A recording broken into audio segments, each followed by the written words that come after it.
maxaad kala socotaa saami qaybsiga guud ee xukuumadda Somaliland sidee loo qaybsadaa awoodaha dawladnimo dhaqaale shaqaale iyo maamul ee Somaliland ma loo siman yahay Somaliland mise jirtaa waqti xaadirkan Somaliland la wada leeyahay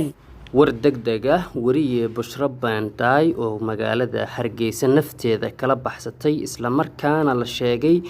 inay gaartay magaalada Jigjiga ee maamulka Soomaalida dalka Itoobiya ama Soomaali galbeed wariye Bushra Banday ayaa la sheegay inay nafteeda kala baxsatay maamulka Muuse Biixi oo hogaamiyo isla markaana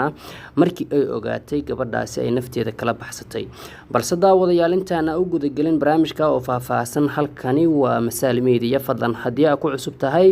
channelka subscribe saaro calaamadda gambalelkana ha iska hilmaamin si aad ula socoto muuqaalada iyo barnaamijyada aan baahin una noqoto daawadaha ugu horeeya ee dhageysta barnaamijyadeena wariyaha caanka ee Bushra Banday ayaa la sheegay inay saacadihii ugu dambeeyay ee maantay ay nafteeda kala baxsatay magaalada Hargeysa isla markaana ay gaartay xadka ismaamulka Soomaalida dalka Itoobiya ee Soomaali galbeed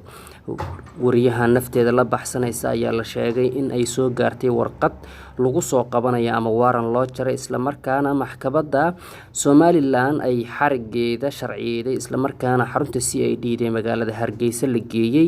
dacwad ka dhana wariyahani arintan ayaa salka ku haysay kadib markii wariye Bushra Banday ay shalay barteeda Facebook ku daabacday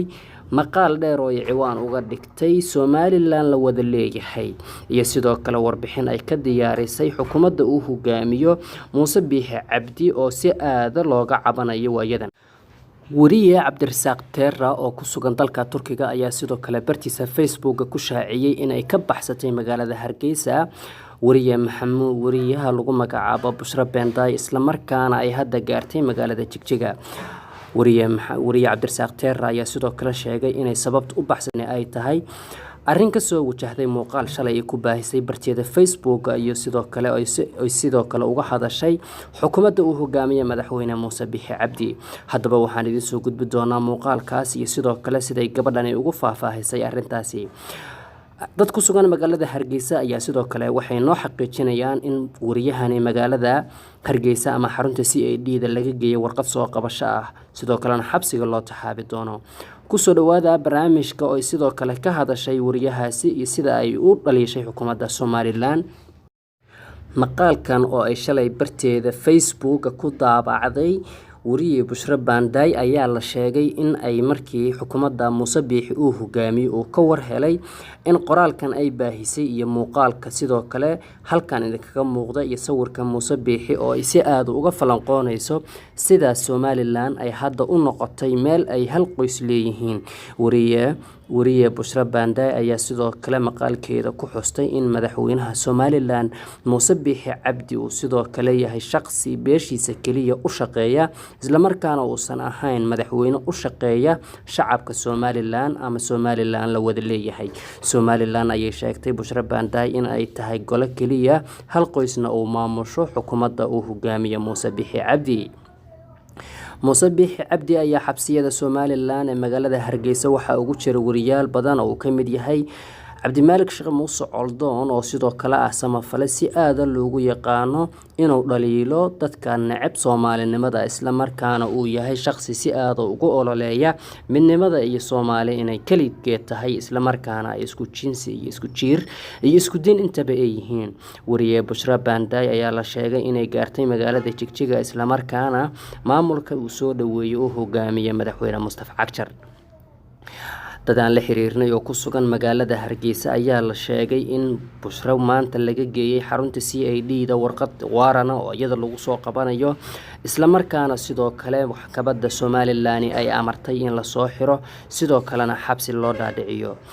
wariyahan oo nafteeda kala carartay madaxweynaha Somaliland ayaa hadda ku sugan magaalada Jigjiga waxayna sidoo kale la filayay inay gabadhani qaban qaabiso xaflad la sheegay inay fanaanada Farxiyo Kabayare ama show ay ku qaban doonto magaalada Hargeysa balse arintaas ayaa noqotay mid gabi ahaanba aysan waxba ka jirin oo sidoo kale noqotay halbacaad lagu lisay wariye Bushra Banday ayaa sidoo kale waxa hadda la leeyahay waxay ku sugan tahay magaalada Jigjiga Bushra ayaa sidoo kale maqaalkeeda sheegtay in madaxweynaha Somaliland yahay shakhsi beeshiisa ama beesha oo isagu ka dhashay weliba Somaliland ama reer Sheekh Isaaq oo dhan aysan ahayn laakiin juufada uu ka dhashay madaxweynuhu uu yahay mid dhul boob iyo sidoo kale hanti urursi ugu wada magaalada Hargeysa ama maamulka uu madaxda ka yahay. Wariye Bushra Beenta ayaa arrintan looga baran balse waxaa la sheegay in arrintani qarsan weysay kadib markii ay ogaatay in madaxweynaha Somaliland Muuse Biixi Cabdi oo arrintani musuqmaasuq weyn uu faraha kula jiro. Haddaba waxaan idin soo gudbin doonaa muuqaalka Bushra Beenta ay magaalada Hargeysa ka diyaarisay ama xukuumadda Somaliland isla markaana ay ka baxsatay magaaladii inta muddada ku nooleed bal muuqaalka nala daawo waa kan ay sidii u faahfaahin. macnaha uu xambaarsan yahay ereyga Somaliland la wada leeyahay ayaa ujeedkiisu uu yahay in la helo Somaliland loo siman yahay awood qaybsigeeda shaqada, shaqaalaha, awoodaha dhaqaalaha, mashaariicda, xilalka iyo guud ahaanba ka faa'iideysiga wax soo saarka iyo kheyraadka uu dalkani lahaa. haddaba barnaamijkan kooban ayaad ka heli kartaa jawaabaha su'aalahaasi wax badanna kaga baran kartaa xaqiiqada dhex taalla Somaliland iyo aafada ku habsatay awood qaybsigii qarankani la wada lahaa maanta ka hor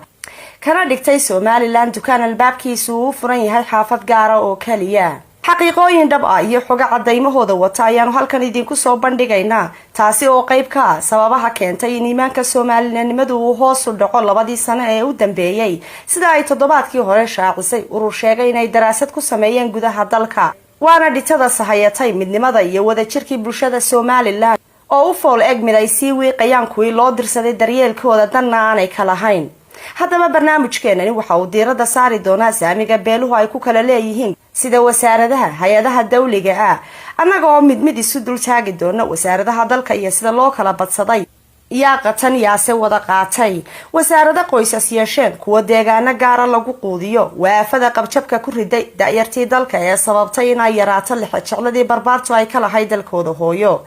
ha u joojinayo ku jiqsiidu ha inoo joogtee bal aynu eegno jabadkii la wada dhistay xagga uu u jeestay iyo sida loo kala jaxaastay. qaybta ugu horeysa ee toddobaadkana waxaan ku soo qaadan doonaa muraayada qaranka laga daawado ah madaxtooyada. haddaba madaxtooyadu ma tahay madal kulmisa bari iyo galbeed iyo masraxay wada fuushan yihiin dhammaanba bulshada Somaliland miyaa loo siman yahay dhinaca saamiga mise waa lagu kala sadbursaday? toddobaadkan xaqiiqooyin ku saabsan madaxa iyo shaqaalaha madaxtooyada ayaanu barnaamijkan idinku soo bandhigaynaa. madaxtooyada Somaliland waxa ay ka mid tahay wasaaradaha aan wasiirka la shaacin lahayn balse ay wasaarad jirta oo dhisan waxayna ka mid tahay iyadii wasaaradda duulistuba labada wasaaradood oo ismaamula si aan wasiir lahayn madaxweynuhuna uu sida gaarka ah ugu maamusay deegaankiisa. madaxtooyada ayaa maamusha dakhliga ugu badan ee dalkani Jamhuuriyadda Somaliland shaqaalaheeduna waxay ka mid yihiin kuwa qaata mushaharaadka ugu badan ee dalka ee dawladdu bixiso. ugu horeyn labada mas'uul ee madaxtooyada ugu sareeya waa madaxweynaha qarankan iyo agaasimaha madaxtooyada oo labaduba isku xaafad ah. balse taasi ma aha arrinta xiisaha leh ee aynu eegno saamiga reeruhu ku kala leeyihiin maamulka iyo shaqaalaha madaxtooyada.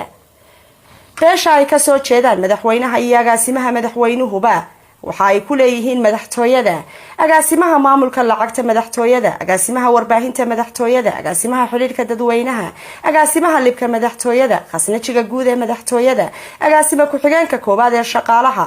madaxa xiriirka imaaraadka iyo madaxtooyada, xogayaha guud ee madaxtooyada, xogayaha gaarka ah ee madaxweynaha, madaxa dib u dhiska madaxtooyooyinka, madaxa caafimaadka ciidanka madaxtooyada, taliye ku-xigeenka ciidanka madaxtooyada, taliyaha gaarka ah ee ilaalada madaxweynaha, saddexda darawale madaxweynaha, agaasimaha kafeteriyaha madaxweynaha iyo 350 shaqaale hoosaad oo madaxtooyada kamid ah. galbeedka Burco ayaa iyaguna waxay ku leeyihiin madaxtooyada agaasimaha waaxda IT-ga, afayeenka madaxtooyada iyo hal wiil oo kamid ah shaqaale hoosaadka madaxtooyada. halka gobolka Sool iyaga ay madaxtooyada uga soo xaadiraan agaasimaha xisaabaadka ciidanka, madaxa golaha wasiirada iyo hal qof oo kamid ah shaqaale hoosaadka madaxtooyada. bariga Burco ayaa iyaguna waqti xaadirkan waxa madaxtooyada uga howlgala agaasimaha gaadiidka, ku-xigeenka xisaabaadka iyo 17 shaqaale hoosaadka madaxtooyada ah. gobolka Awdal waxa iyagana madaxtooyada ka jooga khasnajiga ciidanka, madaxa dhismaha yaryar iyo 4 shaqaale hoosaadka madaxtooyada kamid oo ka howlgala xafiiska madaxweyne ku-xigeenka ee madaxtooyada. gobolka Baran iyagana waxa ka jooga 2 qof oo shaqaale oo kaliya. degmada Axmed Dhagax iyo Balli-Gubadle waxay ku leeyihiin madaxa caafimaadka shaqaalaha, xogayaha ku-xigeenka madaxweynaha iyo 3 shaqaale hoosaad. qalqalis ahaan madaxweynaha iyo beeshiisa ayaa waxay madaxtooyada ku leeyihiin 170%, halka bariga Burcana qalqalis ahaan ay noqonayaan 4%. galbeedka Burco ayaa iyaguna 2%, gobolka Awdal waa 4%, gobolka soolna celcelis ahaan waa 3%, degmada Axmed Dhagax iyo Balli-Gubadle guud ahaan waa 5%. gobolka Badhan ayaa isaguna howlwadeenada uga howlgala madaxtooyadu waxa ay yihiin 1% kaliya. waxaa intaasi dheer mashaariicda ay madaxtooyadu bixiso oo dhammaantoodba kuwo barbaru daaya inta la og yahay 14 mashruuc oo labadii sanadood ee u dambeeyay madaxtooyadu bixisay waxa qaatay 12 kamid ah madaxweynaha iyo qoyskiisa. mashaariicda la ogaaday ee casabada madaxweynuhu qaadatay isla markaana malaayiinta dollar lagu bixiyay waxa kamid ah mashruuca timirta ciidanka, sawirada madaxweynaha ee xafiisyada la suro iyo qandaraasyada boorarka oo la siiyay Cabdi Yuusuf Aar, madaxa shirkadda Sagal Jet. soo dejinta shidaalka diyaaradaha waxa koota loogu xiray Mustafa Mujaahid Gacmo Dheere oo qaba inanta curad ee madaxweyne Muuse Biixi. soo dejinta qalabka ciidanka sida direyska waxa haysta oo sanad walba keena wiilka madaxweynaha Maxamed Muuse Biixi Cabdi. mashruuca IT-ga oo lagu mideynayo xogaha dawladda lacag badan ay ku kacday waxa qaatay wiilka uu dhalay madaxweynaha walaalkii. dhismaha xarunta kaydka taariikhda qaranka